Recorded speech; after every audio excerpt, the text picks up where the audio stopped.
नमस्कार दर्शक बंधु दीर्घ 17 वर्ष पर भारत को फेरी विश्वकप ट्रॉफी।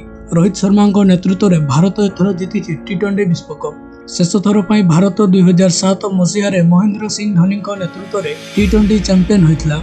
विश्वकप फाइनाल दक्षिण आफ्रिका को 7 रन परास्त करने पर विश्व विजयी दल को पूर्वतन मुख्यमंत्री नवीन पट्टनायक एवं वर्तमान मुख्यमंत्री मोहन माझी, प्रधानमंत्री नरेंद्र मोदी एवं राष्ट्रपति द्रौपदी मुर्मू ठारू आरंभ कर अभिनेता, बिजनेसमैन एवं अगणित प्रशंसक अभिनंदन जणाइछन्ति। तबे संपूर्ण खबर जानिया पई वीडियोटी को शेष पर्यंत देखंतु। ता पूर्व चैनल नुआ होइतिले चैनल को सब्सक्राइब करी वीडियोटी को गोटे लाइक करि दियनु। भारतीय दल विश्वकप विजय होगा पर सारा भारत आनंदर सह अभिनंदन जणाइथिला।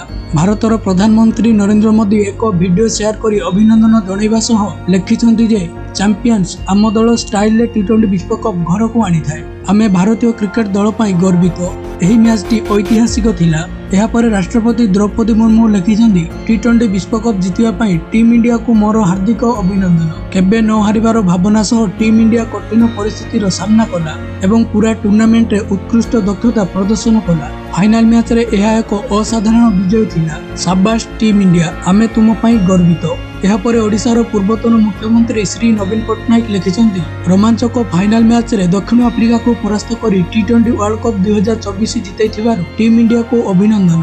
भारतीय दल निजर अत्यंत उत्तम ऑलराउंडर प्रदर्शन सहित समग्र देश को गर्वित करिछि। शाबाश चैंपियंस। एहापर वर्तमान ओडिशार मुख्यमंत्री मोहन चरण माझी लिखिछन्ति आज भारतीय क्रिकेट दल दक्षिण आफ्रिका को परास्त करी द्वितीय थर पर टी20 विश्वकप विजय होइछि। विश्वकप विजेता समस्त खेलाड़ी एवं सहयोगी मानक अनेक अनेक अभिनंदन।